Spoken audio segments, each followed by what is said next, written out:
Just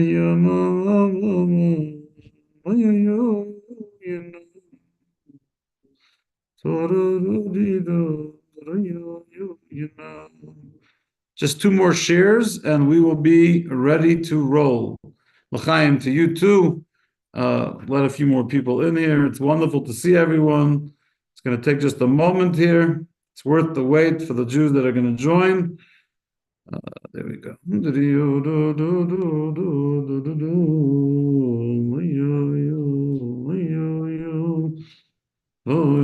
Anyway, for those of you that are brave, you're always welcome to come to the shul.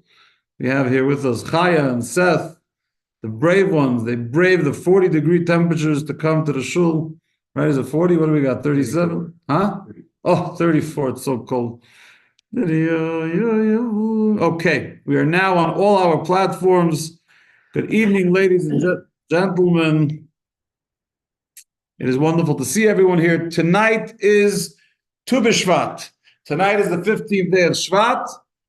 And we're going to go on a little journey connected to the Torah portion, but also connected to this unique day. And hopefully, instead of you using the modern day social media posts of the Jewish Arbor Day or Jewish Earth Day, whatever concoctions people come up with for Tu B'Shvat, we'll talk about what Tu B'Shvat really means and why it is a valid day in the Jewish calendar. And for that, we're going to start with a verse actually not in our Torah portion, but a verse in the book of Deuteronomy, in the book of Dvarim, on page 1180 in your Chumash, 1180. I'd like to begin sort of on a somber note, but we have no choice. We have to be realistic and we have to be strong and courageous. And I'd like to dedicate our study tonight to the tens and tens of beautiful, beautiful neshamas, beautiful souls, beautiful people, men and women who died this week defending our homeland and our people Israel, our people in Israel and the people of Israel. Every one of them has a family, every one of them has a story, and every single one of them died al Kiddush Hashem, sanctifying God's name with self-sacrifice for the defense of not just land and not just territory, but the defense of the Jewish people. And we dedicate our Torah study tonight in their holy memory. So here in the book of Deuteronomy in Parshas Shoftim, in the laws of war, believe it or not, it says if you besiege a city for many days in order to wage a non-obligatory war against it, to capture it, you should not destroy its trees by wielding an axe against them. You may eat from them, but you may not cut them down. So here's a rule. If you're going to a non-obligatory war, meaning you're not fighting an enemy that God commanded you to eradicate, like Amalek or the 7 nations of the Canaanites, the Perizzites, the Girgashites, the Jebusites, the ones that were, but let's say you're a king in Israel, let's say you're King David, or let's say you're King Solomon, or let's say you're King Josiah, and you decide you're going to war, and for whatever protective reasons, whatever security reasons, you decide to go to war and you're going into a neighboring territory, you have to be extremely careful not to wield any axes against trees. You may eat from them, but you may not cut them down. You're not allowed to cut those trees down. Just fruit bearing ones or each? Let's just read the verse. Then it says, why? Why can't you cut it down? For why should you need to destroy it? Is the tree of the field a man that you should include in the siege and destroy it? In other words, ki adam eitz hasada, is the person a human being? You're not going to war against trees. So why in the world would you ever think of cutting down a tree that wasn't necessary for your own self-defense, right? We're not talking about if the tree is going to be in the way of your own safety. Of course, human safety comes ahead of a tree. But you're not going to war against a tree. So just damage and destruction for the sake of destruction, even if it's in a territory in which you're conquering, is not okay. And the verse concludes, however, if you know it is a type of tree which is not a fruit tree, you may destroy it by cutting it down, use it to build a barricade against the city that is waging war with you until it is conquered. So basically, if it's, like you said, if it's a fruit-bearing tree, it's prohibited. If it's what's called in halacha, an ilon srak, a non-fruit-bearing tree, you can go ahead and chop it down if you need to. Now, The verse asks it as a question. Is a person a tree that you should have to knock it down?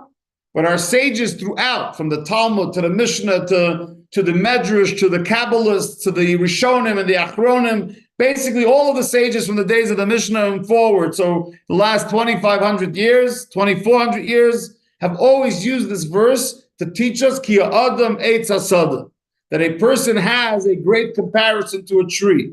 Because if the verse the fact that the verse has to tell you that a person is not a tree tells you that there's some kind of similarity for which we have to be reminded that even though there's a similarity, it's not exactly the same, and therefore you don't have to treat a tree the same like a person.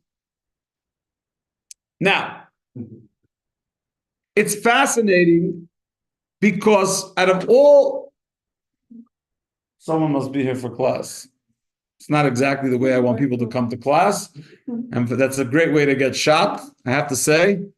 You knock on my window middle of a class in 2024, that's a great way to not end so well, but Seth is a good protector of this shul, so we'll be okay. That's what threw me off, is that we heard a knock on the window. So here comes the real question.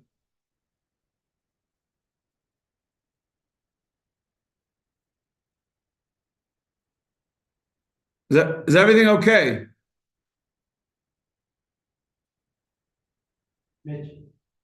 So here's the question. Sorry for the interruption, ladies and gentlemen. Here's the question. Why in the world are we comparing a human being to a tree? Animals are born like human beings. They have a mother, they have a father, they have a birthday, they have a day that they pass away. Animals have emotions. Animals, some of them are smarter than others, right? In Jewish wisdom, in Pirkei Avot, in Ethics of Our Fathers, it says you should be swift like an eagle, and you should be bold like as kanomer, bold like a leopard. You should be strong like a lion, right? There's all these comparisons of human beings to animals, right? Then there's the famous Medrash that says that even if the Torah wasn't given, right? Let's say God had not given us the Torah. There are certain things we would know are inappropriate from animals. We would learn modesty from a kitten, from a cat. We would learn stealing from ants, from little ants. They don't steal from others. So we can understand that even though an animal is an animal and a human is a human, and by any means I don't represent PETA and the Meshuggahim that think that humans and animals are the same. I own 2 dogs and I assure you they are nothing like humans. But if you're going to compare a human being to one of the other elements, right, the world is divided into 4, which is the inanimate, like water and dirt and earth and rocks. And then there's vegetation, which are trees and plants and grass and things that grow. And then there's animal kingdom. And then there's the human kingdom. It would make a little bit more sense to maybe make a connection between the human being and the animals. But why with a tree? What's the obsession of the Torah and all of these various forms of the Torah, various manifestations of the Torah that are constantly making connections between human beings and a tree? And it's interesting, just as a side note, that Tu B'Shvat, which is today, and again, I didn't even get yet to the basics of Tu B'Shvat. I'm going to get there in a moment, but I wanted to start just by even asking, why are we even talking about trees? Why is that relevant? Why are human beings celebrating trees? Let the trees celebrate the trees. So do animals. So does water. Water is an animal. Very good. Seth says a point that they give us sustenance, but so does the other creatures. I mean, not creatures, the other creations. And it's very interesting. The Rebbe's father, Reb Leivik, in one of his Kabbalistic writings, he mentions that the winter, the year is divided not biblically, in Jewish teaching, the year is divided into, a fall, winter, spring, summer. And each one of them has 3 months. What are the 3 months of winter? In the Hebrew months, Teves, Shvat, and Adar. So when is half point of winter in halachic terms? Tonight. Well, no, the 15th day of Shvat. If it's 3 months, and today is 6 weeks, we've just completed the 6 weeks in of the 12 weeks of winter. That means now we're heading to the end of winter. obviously the Rebbe's father was not referring to Montana. For the rest of humanity, the 3 months of winter. So now we're starting the final 6 weeks of winter. So Tu B'Shvat is actually the beginning of the end of winter because it's the halfway point. So basically it's the beginning of the journey to summer. When are the 3 months of summer? Tammuz, Av, and Elul. What is the midpoint of the end of summer? The 15th of Av, which is also a Jewish holiday. Tu B'Av is the day that the maidens would go out and court their men to get married. It's the day that we stop chopping, with associated with the wood in the temple. There's a lot of things. Why? Because that's the beginning of the end of summer. Meaning we're going to winter and now we're leaving from winter. So there's obviously something very unique about the day of Tu B'Shvat, where it's a representative not only with winter, but the direction of heading towards summer. And that becomes very interesting, and I'll tell you why. So let's talk about Tu B'Shvat for a minute. I know, like I said, people make big signs about Arbor Day and Earth Day. It has nothing to do with Tu B'Shvat. Tu B'Shvat is a Rosh Hashanah. It's called Rosh Hashanah for the trees. The New Year's for the trees. And it's actually a Mishnah in the tractate of Rosh Hashanah that says there are 4 Rosh Hashanahs. So everyone knows Rosh Hashanah, which is the first of Tishrei, which is the Rosh Hashanah that we celebrate at the beginning of the year when we blow the shofar. It's the day of judgment.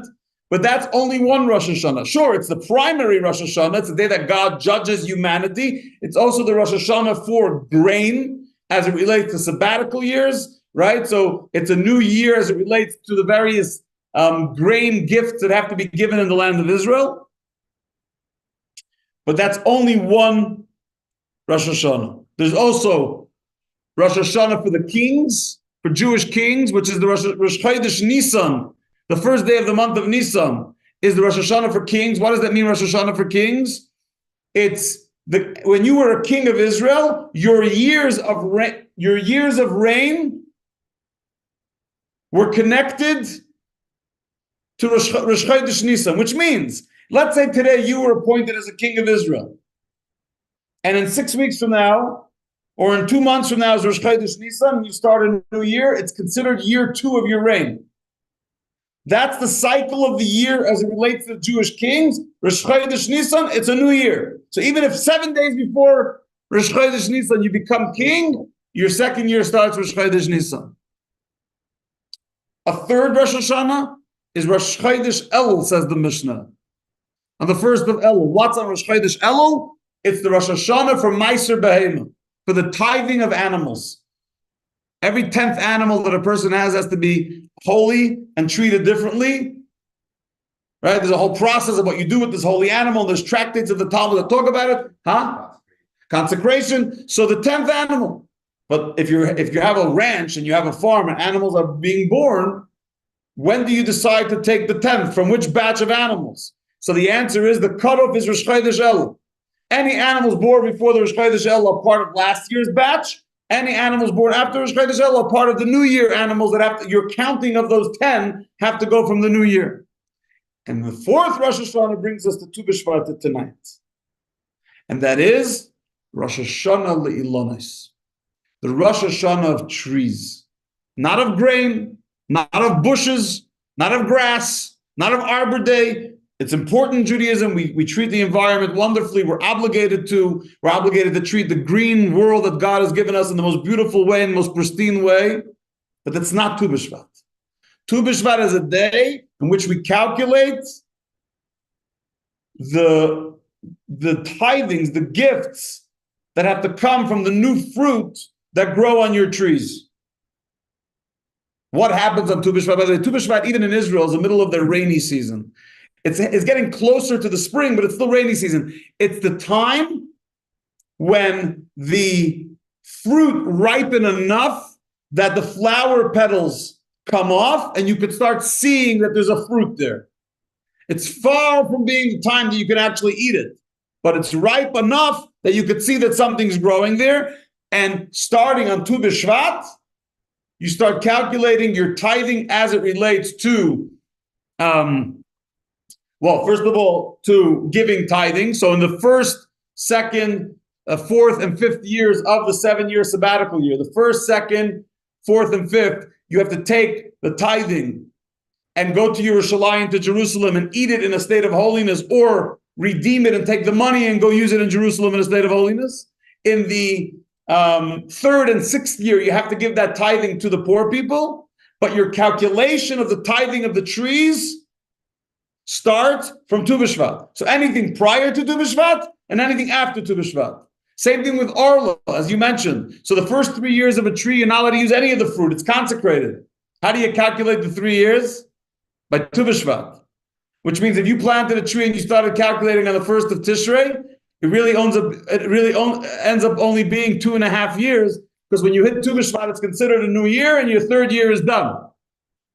So there's a lot of different halakhic ramifications for how this plays out. And Tu B'Shvat is the day in which we start the calculation for the new year as it relates to the trees. And it's interesting because obviously one of the things we do, and I'll talk about it in a minute, one of the things people do on Tu B'Shvat, including my family, is we eat certain fruits. A lot of them, growing up, there was always these big dried fruit platters that people had on Tu B'Shvat. And it's almost symbolic that they would have dried fruit, because realistically, you're not having from the new fruit. The new fruit's not ripe yet. So it's a symbolic thing.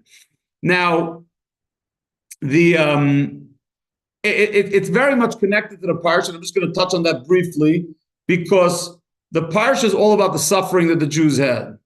They finally got out of Egypt, and the Egyptians are chasing them. And now they're standing at the sea, and they're freaking out, and God splits the sea, and they come through, and the Egyptians die. But it's part of the whole Exodus process.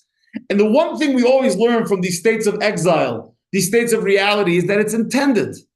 Right? God told Abraham 400 years earlier that the Jewish people are going to be in exile. Couldn't God tell Abraham they shouldn't go to exile? Like, why did he have to? Exactly. Couldn't you tell Abraham, hey, by the way, I could give your kids exile, your grandchildren, but here's a way to get out of it. He didn't do that. He specifically wanted them to go to exile, because sometimes people think, oh, the Romans put us in exile, the Babylonians put us in exile, the Greeks put us in exile, the Americans put us in exile, the communists put us in exile. No, God put us in exile. The question is which agents he used for each program. Sometimes he used the Romans, sometimes he used the Edomites, sometimes he used the Moabites, sometimes he used the Greeks, sometimes he used the Crusaders, sometimes he used the Inquisition, sometimes he uses Islamic jihadists. Every day he takes another group to take us into exile. But the exile is by God, by plan. Because God understands that the growth of human beings, just like a seed, needs to go into the ground, into the mud, and dissolve, and you have to water it, and it's always geschlepped the process till something grows. Ask the people on this class who've tried to grow tomatoes. A whole production, by the time they're done, they get a half a tomato, and some animal comes rolling in and eats the rest of it, or a hailstorm, and the whole tomato goes pfeifen. Right? It's a big process. But in order for something to grow, there has to be the dissolving, the brokenness, the darkness that comes before the light. So God intended exile. Just like he intended for a baby to be born. There's 9 months of pregnancy. Couldn't he deliver babies via Walmart, Amazon Prime? What? Storks. Except he makes a whole process, a painful, bloody, nasty process of pregnancy that results in a beautiful gift to the world. Because that's his intention. And Tu B'Shvat, when we look at this little, barely ripened fruit, reminds us of the process of what it takes to get to a beautiful, luscious, delicious, edible fruit, and reminds us, just like the Exodus did, that it's part of Hashem's plan to get to where we need to go. And so, already Reb Gershom Meir HaGoyla, one of the Rishonim 1,000 years ago in Ashkenaz, in Germany, he made a halachic ruling that on Tu B'Shvat, you're not allowed to fast. There's many Jews that fast what's called Bahab, especially in the winter months. They fast Monday, Thursday, and Monday. Different cycles of Monday, Thursday, Monday. Bahab, Beis, Hey, Beis. Beis, Monday, Hey, Thursday, Beis, Monday. Some say the Rebbe used to fast Bahab. Sometimes I remember when I was 12 years old, 11 years old, and the Rebbe had suffered a stroke. So many, many days we would daven for the Rebbe's health. And one of the things we would do is we would fast Bahab, except we would fast the half days. So we'd fast from sunrise until chatzos, till whatever noon was, sometimes 12 o'clock, 1 o'clock, depending on the halachic times. So Reb Meir Reb Gershom Meir HaGoyla says that you're not allowed to fast on Tu B'Shvat. It's very much, it's Tu B'Shvat, it's the Rosh Hashanah for the trees. What does that have to do with me? But it's not Rosh Hashanah for the trees. It's Rosh Hashanah for people celebrating and incorporating the tree message into their life. When we talk about Rosh Chodesh Elul, about the Rosh Hashanah for tithing of animals, it's about the animals. You have to take an animal, not take an animal. When it comes to the trees, it's very much connected to how we are dealing with it. Later in Halacha, it says that we don't say Tachanun. We don't do the supplication prayer of Tachanun. It's a Yom Tov, it's a holiday, so we don't do the special sad or more sincere prayer of Tachanun. Later in the Magen Avram, the Halachic authority, also later in Germany, he says that there's many Jews that have a custom to eat fruit. Many Jews that have a custom to make a shechiyanu on the fruit. They should try to find the fruit they haven't eaten in a very long time, so they can make a shechiyanu, and they make a shechiyanu, the special blessing that we say for new things. Then there's a whole thing later, I don't know, a couple hundred years ago, there was a rabbi in Israel who based it on the teachings of the Kabbalists, who decided that you should make a Tu B'Shvat Seder. It's not the Chabad custom necessarily, and there's nothing wrong with making a Tu B'Shvat Seder. You can do whatever you want, but it's a beautiful concept. It's just not our thing. But what they would do is they would find 30 fruits. This rabbi, his name is Rabbi Al-Ghazi, he was one of the first Sephardic chief rabbis of Israel. He said that there's 30 fruits that you can find in Israel, and they're divided into 3 groups. The first group is fruit that you eat with the peel, like grapes, peaches, whatever. I don't know which ones they have in Israel, but yeah. Kamkach, but him too. Then there's fruit that you eat only the inside and not the outside. And then there's fruit you eat only the outside and not the inside, like a date. You eat the outside, not the pit. So he divided into 3 groups, and he claimed that Kabbalistically each 10 represent, and you guys will relate to this, the 10 sfirot of Bria, Yetzira, and Asiya, each one of those 3 words. And Kabbalistically, you should make a whole program. And there's many Jews, especially if you go to Tzfat in Israel, and they're busy on Tu B'Shvat. And it's a beautiful thing, no issues. I'm just saying there's so many different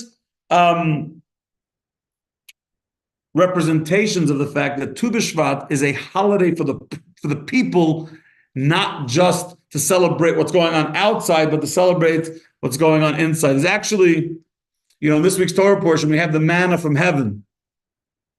Actually, I read a beautiful thing this morning from Reb Saadia Gaon.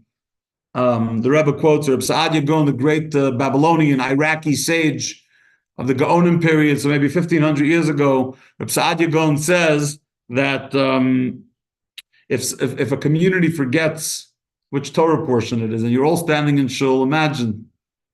It'd be pretty entertaining, actually. Imagine everyone standing in shul together and no one knows which Torah portion it is. What do you do? Well, no. What do you do besides your cell phone and Google?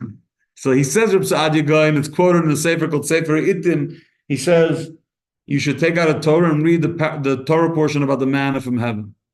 It's always a good portion to read. The manna from heaven is so prevalent. It's also connected to Shabbos, because Shabbos is all about the gift that comes from above, the holiness that is available to all people just by experiencing Shabbos. You don't have to do anything. Shabbos comes to you. The manna came to the people.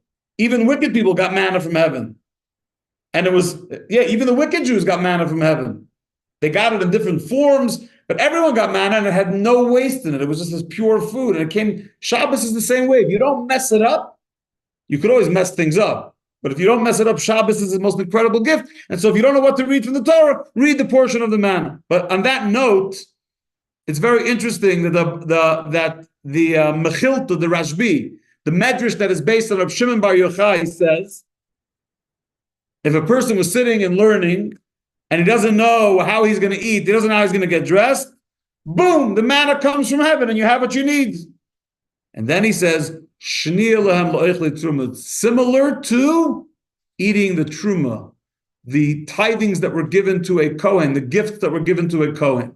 What does that mean? The simple meaning of the commentary of the Mechilta is that just like the manna came from heaven and allowed the Jews in the desert to be focused on godliness and not have to worry about earning a living, so too the Kohanim were able to serve God in the temple, not have to worry. They were able to stay in the state of holiness, not have to worry about their own sustenance because the Jewish people provided that for them. But the Sfas Emes, the great, incredible Rebbe of the Ger Hasidim in Taf Reish Nun Vav, which is 1896. In 1896, he said in one of his teachings that the connection between those eating the manna and the truma that was given to the Kohen is that in Israel, when you eat truma and meiser, there's such a holiness that it affects you, and today we don't have that. So it's not just about that you can sit and learn because God provided, it's that the food itself brings you a holiness. In the desert for the Jews, it was the manna, and for the priest in Israel, the holiness of Eretz Yisrael, the holiness of Israel brought you that. Actually, a very interesting anecdote. This is a side, is that the Sfas Emes' son, his name was Avram Mordechai. I think his name was the Imre Emes. He came to Israel. First time he was in Israel, I think, was in the early 1900s, so 1920, 1930. He was going to eat his first. He was fulfilling for the first time taking tithings from his fruit because he was in Israel. And he was having a whole debate with Rav Kook. Rav Kook was the founder of modern religious Zionism. He was having a whole debate with him about whether he should make a shechiyamu for the fact that he's fulfilling this mitzvah of tithing for the first time in his life. He came from Europe to Israel. He's never done it before. Do I have to make a shechiyamu? The Imre Emes said no. And the Rav Kook said yeah. And because Rav Kook said that in addition to fulfilling this mitzvah, you should be making a shechiyamu just for the fact that you got to come to Israel. So even though the Imre Emes didn't think so, he said, the chief rabbi of Israel says I should. I'm going to listen to what he said. And he made a shechiyamu for the first time doing the mitzvah of Truma and Meiser, taking the tithing. So because of the ability, there's another connection there between the Torah portion and Tu B'Shvat, is that the eating of the man and the eating of Truma in Israel, the holiness of the food itself affects us. But now I want to go back to where I started. Now that you have somewhat of a crash course on what Tu B'Shvat is, in that it's related specifically to the mitzvahs associated with the fruit that grows in the land of Israel, why out of all things do we connect the human being to a tree and not to other creations that seemingly are also important? You said we eat from it, but we eat from a lot of different things, and we drink water, which is inanimate. And this is really, what I teach you now from the Rebbe from a 1969, 1970 talk. It's really the foundation for why there is such a big deal about Tu B'Shvat. Chaya was complaining to me in the car on the way over here. Why aren't we making a big event for Tu B'Shvat? I said, of course we are. We're doing a class right now. What do you mean? This is the Tu B'Shvat. So why does I sent an email about it, but yeah. Why does the Torah compare us specifically to a tree? And unless it has to be that there's something very fundamental about a tree and the way we are to live our lives that are connected. Huh? It cleanses the air. And you're saying that by us, our behavior potentially could cleanse the air. No, the trees. Right, what about us? Oh, you're saying it helps us. Right, but so you're saying the tree saves us. The tree saves us, but no, the question is... Why do you think there's those? It's hard to plant trees. And I explained also, didn't we plant trees in Israel on Tu B'Shvat? That wasn't that the big growing up? I remember. Yes, to the JNF. Yes. Right, but you're saying the tree is to counter the human pollution. What I'm asking is, why does the Torah find it necessary to compare and to find commonality between human beings and a tree? In other words, if we're celebrating the tree, it's not just because of the selfish reason that the tree is our survival, because for that matter, water makes us survive too. Unless there's a commonality, there's a lesson there in how we are to live our lives directly, how the tree and the human are not just nice. It's a nice idea that we actually are, if we live our lives properly, we are to be a full-fledged representation. We are to be a tree. What does that mean for you to be a tree? No, tree huggers are all about themselves, nothing about the foundation, the roots. Very good. So Mitchell just said the words, he said the foundation, the roots. And the number one thing about anything that's vegetative, anything that grows in the ground, trees, plants, anything that grows, bushes, is that even though animals and humans also get sustenance from things that grow in the ground, But animals and humans don't need to be stuck and connected to the ground. For things to grow in the ground, they need to be connected to the source, to their mother, so to say, the entire time. Human beings are connected to their mother for 9 months in the womb, and then they become independent. Same thing with animals. Sure, they nurse from their mother, but they're independent beings. Things that grow, if they are to live, they have to be connected to their source. And if you disconnect them from the ground, from their source, they will wither and become ice. They'll become non-existent. Trees, out of all vegetative things, trees show this the most because trees survive all the different weathers, right?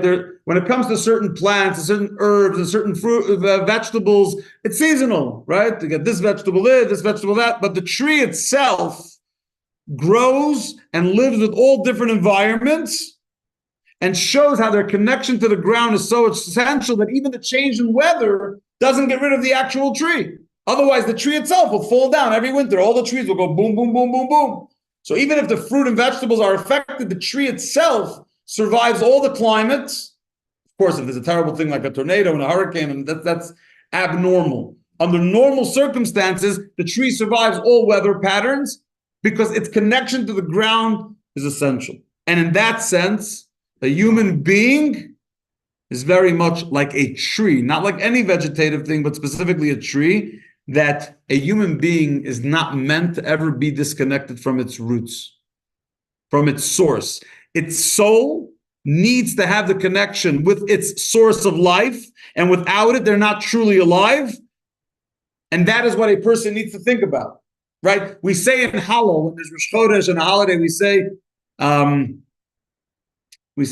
Yamesim, what? Here's the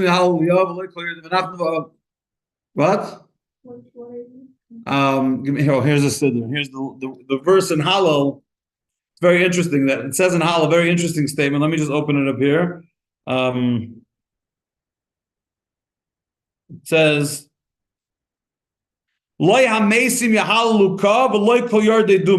the dead cannot praise the Lord, nor any who descend the sun. What do you mean the dead cannot praise the Lord? What do you mean? The dead, they're dead. So the sages tell us, the Talmud says, what is dead people? Wicked people who are disconnected from the source of life are called dead even when they're alive. Right? Like Rabbi Wahlberg used to say to me, Chaim, are you alive because you're alive, or are you alive because you weren't hit by a truck? There's a lot of people that breathe air. They walk around the world, they breathe air for free, and they're not serving Hashem, they're not connected to the source of life. A tree teaches us that if you want to be really functional, you want to truly survive, you need to be connected to your source of life, and there is no source of life for the Jew besides for Judaism. We say in our prayer, Kihem chayenu v'erech emeinu, for they are our life and the length of our days. They are our life.